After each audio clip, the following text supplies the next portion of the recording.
All right, day one of the Brickyard Grand Prix weekend is in the books. We had practice, we had qualifying, we had final warm-ups, and then we had to look forward to the Brickyard NASCAR segments coming tomorrow, as well as the race day for the Gallagher Grand Prix. Let's get straight into it and jump into the highlights from qualifying. First off, Colton Herta fails to make the fast 12. He's going to be starting deep in the field, way outside, I believe, the top 15. He's starting way deep in the field. Does not make it past round one. Newgarden as well, in a must-win scenario to try and keep his championship hopes alive, fails to make it to the fast 12. Therefore, he's starting back in 19th. The worst case scenario for him, though, is the fact that Alex Palou made it into the fast 12. Did not make the fast 6. We'll talk about where he's starting later, but does not really get much up further than him. But in a scenario where Joseph Newgarden needs to start winning to keep his championship hopes alive, is not the start that he's wanting to his weekend. He also lost 10 minutes of track time in the final 30-minute practice session that they had, which counts for the warm-up tomorrow, because of the fact that he missed the driver weigh-in after the first practice session. So he lost a third of his practice time going into the final practice session to get ready for tomorrow, so that's going to hinder him even more. Speaking of Penske, none of the Penske guys made the fast 12. Will Power down in 17th, as well as Scott McLaughlin starting down in 11th. Not the start to the weekend that Penske's wanting at a track where Joseph Newgarden is the defending Indianapolis 500 champion, a track where Will Power has dominated this road course, and now he's finding himself starting deep into the field to try and make up the positions to try and have a shot at winning. Linus Lundqvist, back at Nashville, made the Fast 12, had a very strong performance this week, has it again in a car that is being rumored heavily to be replaced Simon Pagenaud. For him, qualifies 13th, first car to fail to make the Fast 12. Has an incredible performance, strong performance for him in his second campaign in the IndyCar series and his first time here at the IMS road course. He's going to be starting just outside the top 10. All three Rahal, Lernerman, Lanigan cars makes the Fast 12. Two of them made the Fast 6. Really strong performance for Rahal, Lernerman, Lanigan. It's very well known. They have F1 engineers that are on that team. This track is an FIA grade circuit. It was built for Formula One. It was built to their specifications. So a lot of the European drivers that raced in those circuits to get here call this track kind of like a homecoming, because it reminds them a lot of those types of circuits. So a lot of those drivers that you see being the strongest contenders for these wins are the people that came from those routes, because that's what they grew up on. And again, the Rahal, Lernerman, Lanigan crew, stellar performance in qualifying. This is their strongest track on the circuit. It's one of the best performing tracks that they go to, and now they're going to find themselves starting well into the field with two cars on the front row. We'll get into that here in a minute. Devlin DeFrancesco, a strong performance for him as well. He was the fastest in his first round group. Had a really strong time. I believe he qualified second in the Fast 12. He was looked at as being more than likely the guy who could win pole going into the Fast 6. Did not win the pole there, but regardless, in a season where he is being rumored to get thrown out of that 29 car for non-pay drivers, this is a really strong performance. It's not going to save a season by any stretch of the imagination. It's not going to stretch a season, but it's definitely going to help his cause if he can do an incredible performance and have a strong finish here come tomorrow. Dixon, in his 319th consecutive start, breaking the all-time record against Tony Kanaan. He is going to find himself rolling off in the 16th position. Another car that failed to make the Fast 12. Not the performance that he's wanting, as he looks to claim his 7th title, chasing down his teammate Alex Palou. And at a track where he performs very well most of the time. He believe only has one win here, but he performs very strong at this track. He was fastest in the final warm-up. He did not really act too enthusiastic about it, because he calls it it's just warm-up. It doesn't really matter. But in a position where he also needs to win, he's going to find himself starting very deep into the field. Now, let's jump into the rolling off in the 10th position. Felix Rosenqvist with a minute 10.4389. Alex Palou is going to start 9th, the championship leader, who has a very strong chance of winning the title. Running away with the championship so far, he finds himself starting off in 9th position. Jack Harvey, the one driver of the Rahal, Lernerman, Lanigan camp, to not make the Fast 6. He qualifies 8th, but he's also going to have a 5 5-spot grid penalty going into tomorrow, so he will find himself starting in the 13th position. Marcus Armstrong, one of those European drivers, finds himself starting in the 7th position, the first car not to make the Fast Six. Roman Grosjean for Andretti, a strong performance from him, finds himself starting 6th. Devlin DeFrancesco, like we said, starts in the 5th position. Best performance by far for him this season, and more than likely his career for the most part. Really, really strong performance for him as he looks to try and improve on that and have a good shot at getting a podium or maybe even a win if all things go right for the Andretti camp. It would be the only person, I believe, besides Kyle Kirkwood to win this season. Pato O'Ward, again, strong performance for him in 4th. What else can you expect? Same for Alexander Rossi. He has really strong performances here. Won this race last year when he was with Andretti. Now has a shot to possibly win it with McLaren.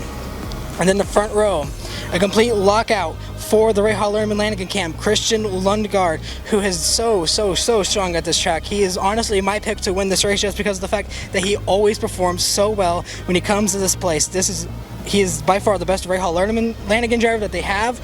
He won back at Toronto, and this is a track that he really thrives on. He was really fast here back at the GMR Grand Prix back in May. Of course, this is a lot hotter, so the conditions are going to be different, but Lundgaard is a very lethal competitor when it comes to this track, and with that car and that team, I believe he is going to be the man to be. But the man of the hour, Graham Rahal, the storybook finish back in May was at the lowest point of his career. Did not qualify for the Indianapolis 500, just like his father failed to make the race. It was the lowest point of his career. He pointed out in the post-race press conference in the media center that he got a voice message from Al Unser Jr., someone who also knows exactly how that feels and has had to deal with the pain and the heartbreak of not making the race. And he said it meant a lot to him to get the advice of the 2-time Indianapolis 500 champion on what he feels about the situation. He's now going to go into tomorrow starting on the pole with a minute 10.1132, his first pole since the 2017 Detroit Grand Prix in which he won that race. So he's going to have a very strong chance of winning, but as history shows, every time he has a good qualifying result here at this race, he'll have a great start, but then it all falls apart here, it gets wrecked, and it ends up having one of the strongest performances of his season as he tries to make it up and run with the leaders. Hopefully, he can make it past there. We do have interviews to get through. We interviewed Christian Lundgaard, we had a chance to talk with Graham Rahal, and then a surprise interview ahead of NASCAR's test on Monday on the Oval. You talked about at the beginning that this track is usually one of the best for your guys' teams. When you come into this weekend, is that a big confidence booster, knowing that regularly each time you come here that this is probably going to be the best chance you guys have to get a win or a pole or a podium? Sure. I mean, it always helps. It's at home. It's unfortunately not... of course, it's a race that we want to win, but it's not the race that we want to win.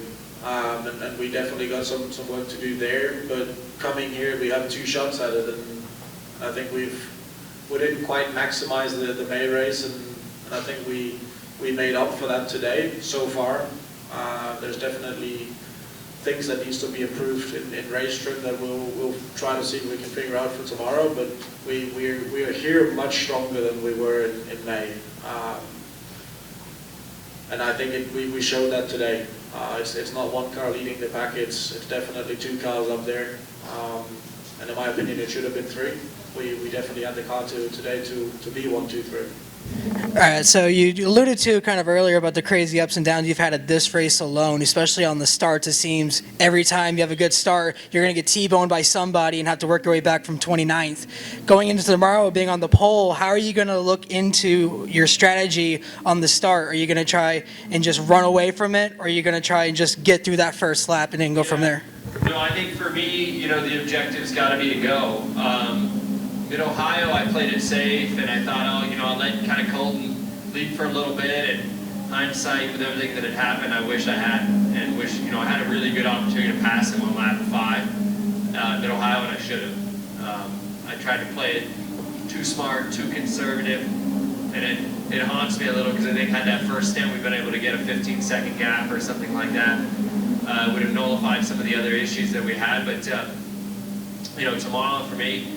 Hopefully Christian and I can get off clean, not be under too much pressure behind. I mean, we will be because of the characteristic of the track. Hopefully nothing happens. And we can get through 1, 2, and then just frankly go. I think both of us have really good cars. I think both of us have cars that are going to be consistent tomorrow. Firestone brought a good alternate tire back. The 2021 tire is back. So I think that's going to be the preferred. And see what plays out. I do feel like something happens here a lot. But I would like a fairly straightforward race. That would be a nice thing. And the likelihood of that happening is? God knows. Everybody say a prayer. Heartwarming to see you back on P1. Congratulations, Graham. You've been a big advocate for getting this race back on the oval for a couple years, ever since they went on the road course. A lot of fans and even some people in the media might say that the event, even on the oval, has lost its soul. From your perspective, as a guy who appreciates the history of racing, but also someone who's competed in almost every single one of them, explain to the fans at home what it means to race in Indianapolis and what it would mean for a driver to accomplish winning the Brickyard 400, and what do you expect from this test come Monday? Well, I think that the test will be great. It'll be exciting to see cars going. I mean, I think everybody wants to get back to the oval in terms of all the drivers, all the industry in the garage. It was a nice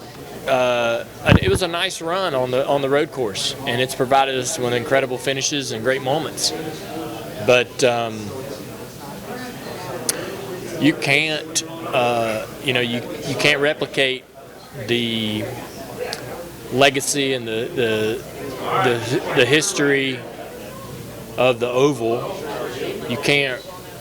There's nowhere else you can tap into what IndyCar and open wheel has done here for global motorsports. There's no other way to really nestle up and connect to that, right?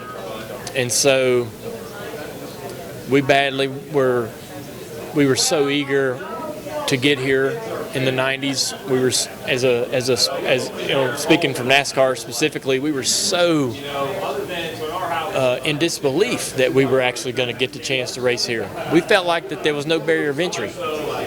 Like the IndyCar and open wheel wouldn't want us to come here, right? And wouldn't want us to be in their sandbox. And rightly so. We thought forever that it would not happen. So when that door was opened, we felt blessed and we like Jeff said, it's like we've been guests forever, right? And we're good with that. But when it goes away, and we go to the road course, it's not the same.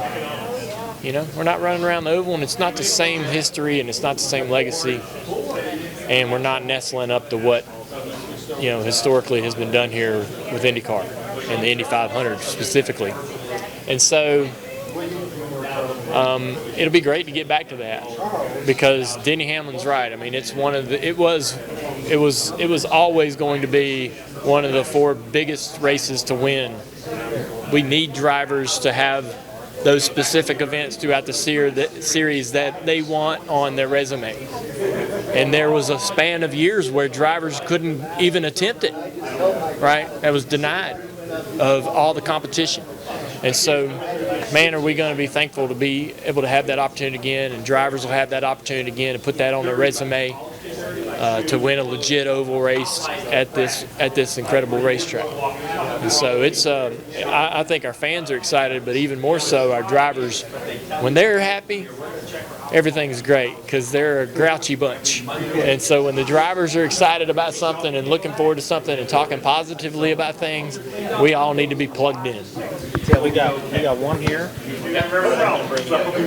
I do. Thank you. I do have one more quick question. You said you weren't too interested in wanting to do the IndyCar 2-seater. Well, there's a drag strip down the street, and he can't do it there, but there is a guy who has a top fuel 2-seater. Would that be something you would get behind? I don't know. That sounds pretty scary too. I'm old, man. I'm kind of thrill-seeking days are over with, but if I'm going to be doing anything, I want to have my hands on the wheel. I don't know if I want to ride with anybody. So you're saying would you ever get behind a 300-mile-an-hour top fuel dragster? I don't know. I have to talk to Tony Stewart. He would be the one that convinced me that it'd be all right. Well, you can talk to Larry Dixon. He can get it too. And as for the NHRA people, again, don't think that I forgot about you guys. Of course, I'm not in Kansas. We're here at the Indianapolis Motor Speedway. But that doesn't mean I'm not going to be paying attention to the NHRA Menards Heartland Nationals. Sadly, the situation with that is that qualifying sessions about 2 hours later than what this is right now at the time of recording. So I'm going to try and incorporate qualifying into tomorrow's video. But again, huge weekend for NHRA as they go to Harley Motorsports Park for the final time. We're not done though, as they're building a new racetrack outside Odessa, Missouri. So we're not going to be leaving the Heartland area, just Heartland Motorsports Park. Final event there, going to be a huge night there in those old 80s tracks as they look to try and have a stellar performance. Again, I'll try to incorporate that into tomorrow's recap video with the Cup Series and the Xfinity and the IndyCar Series. I'll try and get that in as best I can so that way the NHRA people can also have a shot at it. But again, thank you guys so much for watching. Again, if it wasn't for you, I would not be standing here right now. It's honestly surreal that I'm standing here at the Indianapolis Motor Speedway track that I grew up going to, and now I get to cover the NASCAR races, which was the first race I ever went to as a child. So, surreal moment. Again, follow me on all social media pages at MightyMac03, Instagram, Twitter, Facebook, TikTok, and even Threads. Subscribe to the channel, like the video, comment on the video, and share with your friends so that way everybody can get exposed to the world of racing. Because again, possibly the final road course race here for the Cup Series is going to be a stellar weekend. I'm going to try and bring you every piece of coverage that I can as we look forward to Sunday's race. Thank you guys so much for watching, and until then, this has been Mighty Mac, and I will see you next time.